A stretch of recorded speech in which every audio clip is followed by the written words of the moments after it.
Hello, I'm Bob Weeks for Wichita Liberty TV, your weekly source for news, analysis, and commentary about Wichita and Kansas government and public affairs. We're broadcast on Great Plains Television, that's channel 26.1, Sundays at 8:30 and then 4:30, but we've also got some new times on Saturday, so I'll ask you to look at my site, The Voice for Liberty, at wichitaliberty.org to look at those. Also at wichitaliberty.org, you'll find show notes for today's episodes, all the old episodes of Wichita Liberty TV, and lots of other material that I and others create almost every day. Well, today our special guest is Senator Jim DeMint. He served in the United States House of Representatives from 1999 to 2005, representing the 4th District of South Carolina, that's Greenville and some areas around there. From 2005 to 2013, he served in the United States Senate, again representing South Carolina.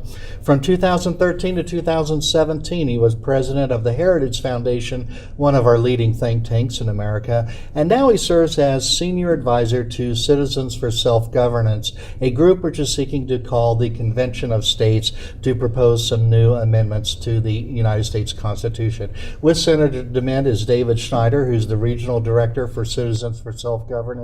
You may remember David from his appearance here in June. So, gentlemen, welcome to Wichita Liberty Bob, TV. great to be with you. Karl, good to be with you. It's a privilege. So, Senator DeMint, you were a prominent supporter of the Tea Party. It seems like a long time ago. It really wasn't all that long ago, with even the New York Times headline calling you a Tea Party hero. But we don't hear a lot about the Tea Party anymore. Why is that? And I guess kind of an underlying question is the Convention of the States movement kind of the successor maybe to some of the Tea Party spirit? It's a great question because in some ways it is. The Tea Party's still there. That yearning to do something to change what's going on in Washington. And some of the formal Tea Party organizations are still in place, but the media vilified that Tea Party label so much that many now have joined other organizations, Americans for Prosperity, Freedom Works, or they've organized in different ways. But what we see with the Convention of States is that it does include a lot of folks in the Tea Party movement who believed if they elected the good people to Washington, that would change things. And these folks have become discouraged, and they've seen we've given the Republicans a majority in the House and the Senate and then the presidency, and it's still not happening the way that they had hoped. And so they're seeing the Convention of States is a very real and tangible way that they can take back control from the federal government, that whole federalism idea. That spirit, that Tea Party spirit, which is truly an American spirit, is still there. And so I meet them all over the country. They just want to know, they grab my arm and they say, what can I do? What can I do? And Convention of States is an answer to what can I do. This is very specific, and getting something done at the state level is much more realistic than in Washington. So it sounds, I don't want to put words in your mouth, but you sounded a little bit skeptical of the idea that if we can just get the right people into office, then everything's going to be okay. Conventions or constitutions are much more durable than people. Is that the right way to think about it? It's true, and no one worked harder than I did to elect good people. I started Senate Conservatives Fund in 2010. We raised well over $20 million to help bring in people like Rand Paul and Mike Lee and Pat Toomey and Marco Rubio. We had actually 12 new folks who came in, and when they came in the door, I had enough votes in the Senate to get rid of earmarks at the time. But over time that I've seen that really the establishment pressure inside Washington changes most of them. There's still good people, but they lower their expectations and they begin to see that they really can't get things done. And if you do, the pushback from Washington and even the Republican leadership is very painful. So over time, a lot of people just give up. There are not too many people like Mike Lee and Ted Cruz who continue to take the punishment every day. So I think that's what the folks in the Tea Party and certainly I've realized is we need to elect good people, but that's not enough. And frankly, no matter who we elect, no matter what party's in charge, I'm convinced Washington will never fix itself. So changing the Constitution, which is difficult to do by design, I think, is seen as a way to getting better reforms than just electing people that may be. Should we use the word swamp? Is that appropriate? Swamp's a good word. Sewer, I think you used before we started the show. But let me clarify. I'm not doing this because I want to change the Constitution. I'm doing this because I want to restore it. The Constitution that's used in Washington is not the little pocket Constitution that we carry around and love.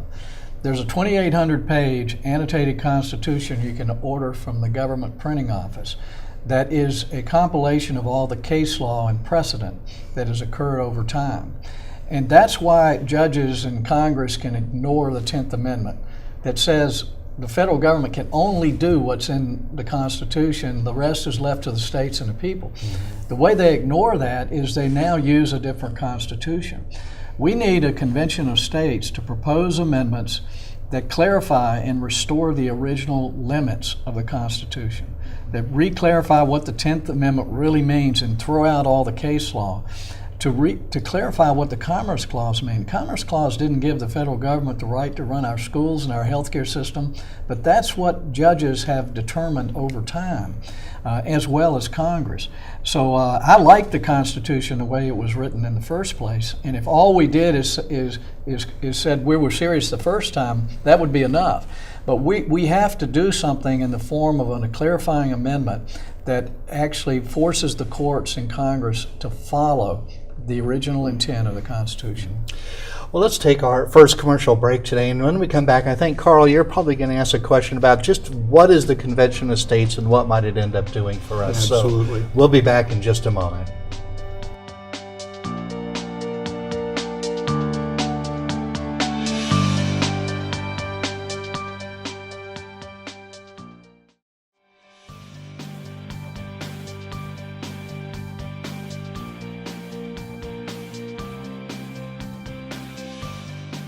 Welcome back to Wichita Liberty TV. I'm Bob Weeks. With us this week, Senator Jim DeMint of the Working with Convention of States movement, David Schneider, Regional Director. Karl, I think you had a question about the Convention of States. Absolutely. There have been a number of efforts to have conventions of states in the past, but arguably only the Constitutional Convention that replaced the Articles of Confederation has actually one occurred.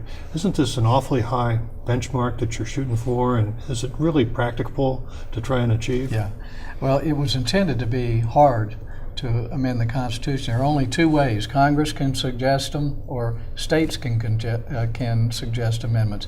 Either way, 38 states have to ratify. That is a hard bar, and actually, since the Constitution was written, 400 states have called. 400 state legislatures have called for an Article 5 convention. The reason it hasn't happened is you've got to have 34 states that call for a convention around the same subject matter. Unless the agenda is agreed to in advance by the call to convention, you won't have a convention. So that's why it's important that 34 states adopt the same language that we've worked on and we've passed already in 12. Yeah, it's a high bar, but it's something I think more and more Americans are realizing that it's the only way to save our country. Washington cannot save our country. They can't stop spending. I know people wonder when I say that they can't. It is no longer structurally possible for Washington to ever balance the budget. And you have to be there to understand that now. And so if you, I talked about balancing the budget a few years ago in the Senate and proposed a 10-year phase-in. And even Republican leadership said that was extreme. And if you keep spending more than you're bringing in, you're going to bankrupt the country. So it's a high bar, and it should be. But I'm convinced that we've got 12 states really have come in basically in the last 2 years.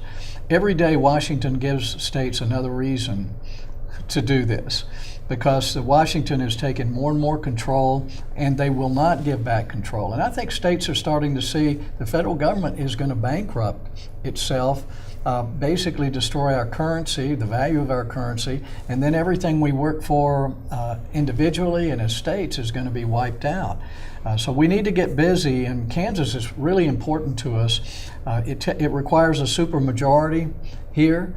which I don't know why they did that, but That's both our state house and state senate. but you have a supermajority of Republicans here, and if you call yourself a Republican, you have to believe in federalism. You have to believe that that 10th Amendment really meant what it said, that the federal government should be limited and the rest is left to the states and the people. And the only way to make that happen is for states to come together and hold the federal government accountable. Let me ask you, have most of the other states, these 12 states that have adopted the resolution calling for the convention, have they done so by simple majorities? Yes. So Kansas was kind of an outlier in that regard, requiring a 2/3 majority in both houses of the Kansas Senate and the Kansas State House. Right. We're still not that far from it. A vote 2 years ago in the House was only 7 votes short. And I think, and again, should not be a Republican or Democrat issue, because states, if they look at, if California wants to be a socialistic state, that's their right. Let them do that as long as the rest of us don't have to pay for it. Well, let me ask, because you said each of these resolutions has to be roughly the same. Yeah. Exactly what's in the resolutions in terms of specifics, because there's a popular book out, Mark Levin's, Yeah. calling for an Article 5 convention. He outlines about a dozen different proposed reforms. Well, most of those are in 3 different categories, and all of them limit the federal government. There are 3 categories, 3 subject matter areas that we're calling for amendments. The first are amendments to restrain the federal government fiscally, such as balancing the budget or limiting taxation. And importantly, things like the federal government has to use general accounting principles. Otherwise, they're going to get around any kind of balanced budget. The second area of subject matter is to limit the authority and jurisdiction of the federal government. That's primarily over the states. Things like the 10th Amendment, but unfunded mandates, to give the states flexibility to run their schools, to give the states flexibility to work with other states on developing a healthcare system, keeping more of their road money, or controlling federal lands, and that's important to a lot of states. So it's, again, limiting the jurisdiction and authority of the federal government over the states. The third subject matter area is to limit the terms of federal officials, and that includes bureaucrats, judges, congressmen, and senators. None of those ideas by themselves are the solution, but collectively, they'll help solve many of the problems that we have right now.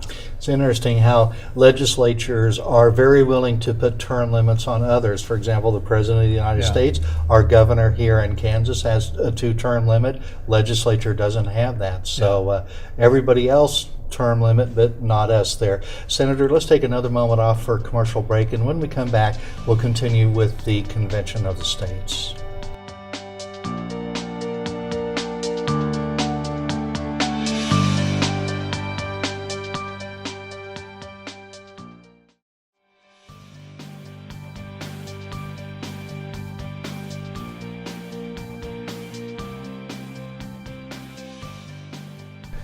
Well, welcome back to Wichita Liberty TV. I'm Bob Weeks, co-host Karl Peterjohn, our special guest Senator Jim DeMint and David Schneider of the Convention of the States movement. So sometimes these amendments seem pretty simple. Balanced budget amendment, that seems to make a lot of sense, but a budget could be balanced by raising taxes, right? Exactly. And it can be balanced in a lot of different ways. Like a lot of the budget in Washington now is now off budget. Mm-hmm. They'll do different kinds of spending, emergency supplemental. They don't even count that, even though it basically counts towards the debt. So we have to recognize that if all we do is pass a requirement that the federal government balances its budget, that they're going to work around that. They'll raise taxes, or they'll just borrow money, because mm-hmm. technically if you borrow money for this year, your budget is balanced, and mm-hmm. a lot of states have done that. They're required to balance the budget. So we believe that first of all, you'll never balance the budget at the federal level if you don't get the federal government out of some things. If they keep trying to run all areas of our lives, our school, our health care, our charity programs, welfare, Medicaid, I mean, there's no way they can balance it. Right now, all of that money has come out of our defense. We've decimated our military over the last 8 years. So the things the federal government's supposed to do, like control our borders, it's not doing very well. And the things that it shouldn't be doing, it's not doing very well either. So these three subject matter areas are very complementary. Get the federal government out of some things, force them to balance the budget, but also have tax limitation amendments in there as a percent of the GDP or however they write it, and probably should have some spending limitations relative to the GDP.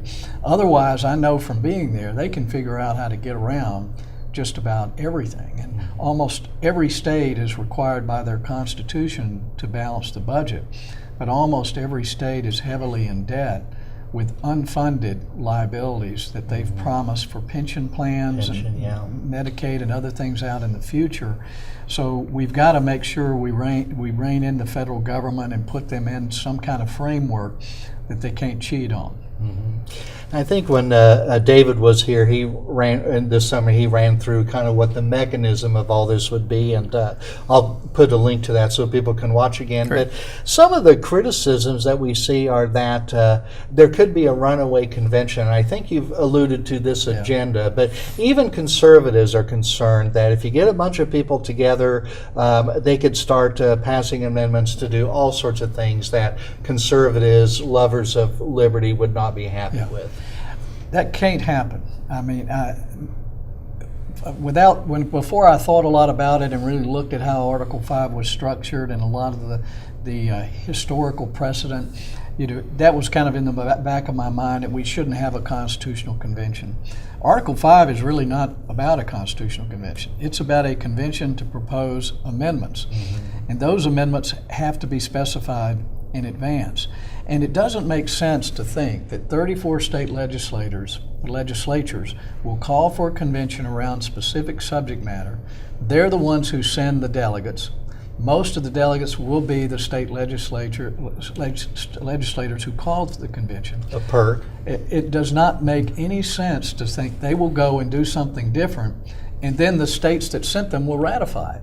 Because there's so many checks and balances. I mean, they all go and they elect a chairman. We've already done a simulated convention. They'll break up into 3 committees to debate amendments in each of those areas. If anything is brought up outside the parameters, the chairman will just gavel it dead. If they were to come out with something that was outside of that, the courts would probably strike it down. And the chances of 38 states ratifying it, if it was different than it's just not possible. But the real risk is on the other side. If we don't do anything, we'll continue to lose Second Amendment rights. If Hillary had been elected, we would have probably lost them completely, along with First Amendment rights, and certainly we'll never get back the 10th Amendment the way it is. And so leaving things in the hands of Congress and judges is the highest risk proposition now. And that's what, when people say, this is risky, I first tell them we're on an unsustainable course. We all agree the federal government will never fix itself or stop spending. What constitutional route do we have to change things?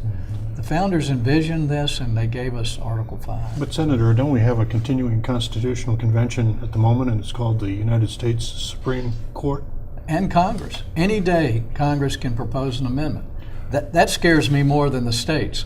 Well, but basically we've found all sorts of emanations from the penumbra, if I can quote from a Supreme Court decision, and they come up with decisions right now, and that's why the left isn't pushing for an Article 5 convention in the liberal states that they dominate on the coast. It's a great question because there's so much case law, so much precedent that with contradictory views. So the courts now and judges individually can make just about any decision they want based on whatever precedent that they prefer.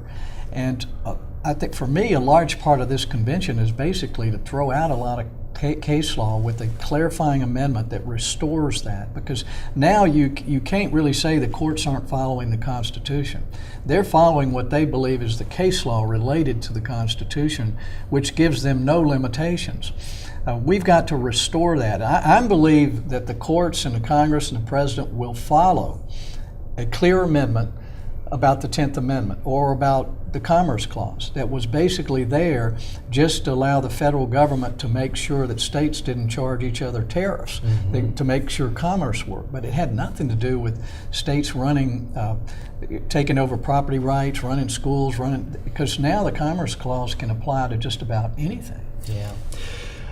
Let's take our last commercial break for today, and when we come back, I'm going to ask a follow-up question about that Commerce Clause. So we'll be back in just a moment.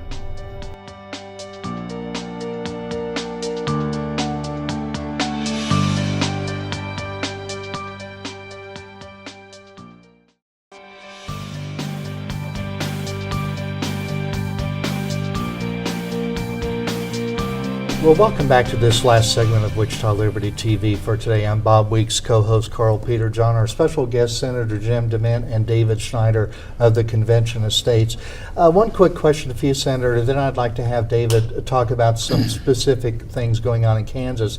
But the Commerce Clause we've talked about a couple times, which is a clause in the Constitution that the courts and the legislatures have used to really expand the power of government. Is it really possible that an amendment could kind of cancel all of these years of precedent court decisions? Yes, as a matter of fact, it was discussed at the simulated convention that we had last year, and it was good language to basically redefine the Commerce Clause as dealing specifically with trade between the states. That was the issue, that the founders just didn't want South Carolina charging something that came from North Carolina tariff. And so, but it really was not intended to give the federal government the power to regulate things within states. And that's where the clarification is. If there's something going on within the states, if it's not going across state lines, then states need to have the authority to control that.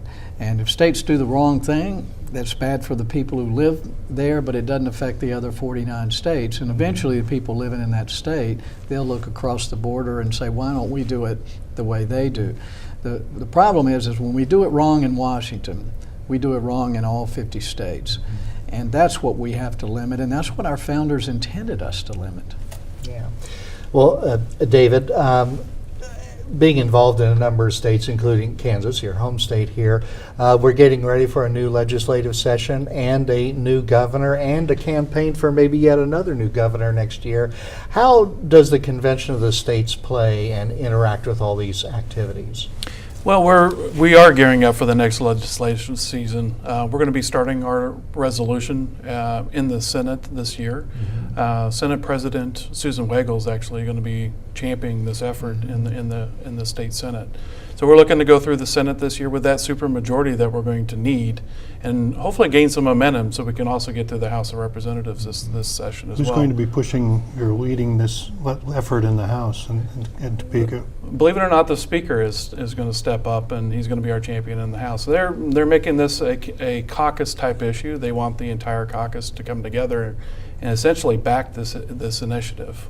So we're looking for good things in Kansas this year. I don't know how we could have better sponsors, but that's the initiative this year. Could you clarify in terms of the role of the governor in this whole matter? Because I don't think that he has an official role. It's not like a bill. That's correct. The Constitution specifically states that this is an action from the state legislatures.